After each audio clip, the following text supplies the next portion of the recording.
So in this video, I'm going to tell you a little bit about what British Israelism is, and because this theory unfortunately still comes up from time to time in discussions about royal genealogy, I'm also going to tell you why British Israelism is wrong. The cult I grew up in was called the Worldwide Church of God. Collectively, the ideology of these groups is called Armstrongism, named after the founder of the Worldwide Church of God, Herbert W. Armstrong.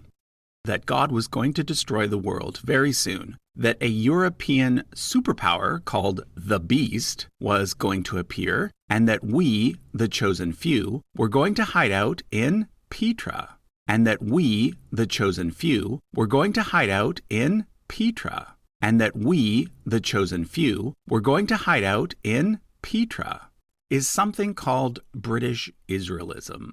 The idea first became popular in the 1800s. The idea first became popular in the 1800s.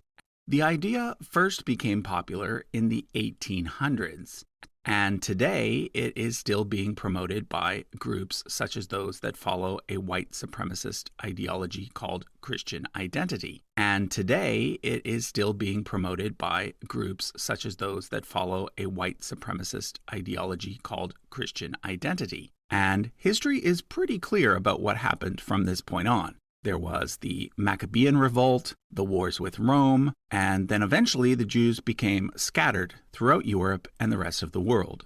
But British Israelism is mostly concerned with what happened to the other 10 tribes, those that comprised the northern kingdom of Israel, and who supposedly became lost to history after being conquered by Assyria.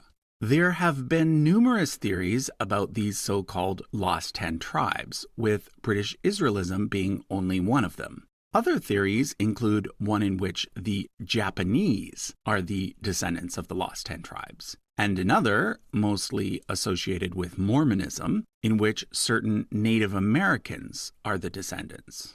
But according to British Israelism, the Lost 10 tribes migrated north and then west around the Black Sea, eventually ending up in northwestern Europe, where, for example, the tribe of Reuben became the nation of France, and the tribe of Dan became Denmark. But British Israelism is primarily concerned with 2 out of the 10 lost tribes, Ephraim and Manasseh. However, also according to the theory, the British monarch is not actually from the tribe of Ephraim, but rather from the tribe of Judah.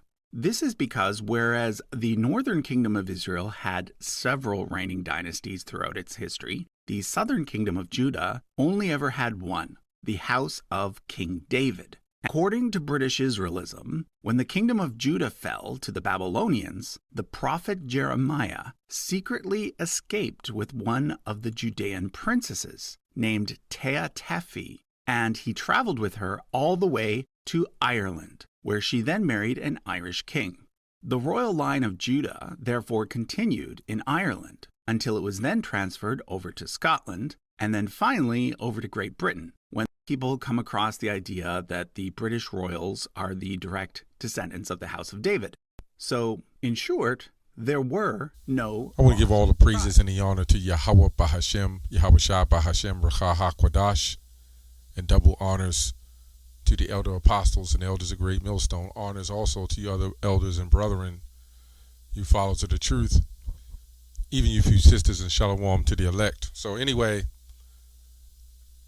I don't know where this came from, but this is some new or old belief that somehow Vocab Malone has schemed off the top and created a so-called Hebrew Israelism doctrine, which there was already a white supremacist British Israelism doctrine that was not known.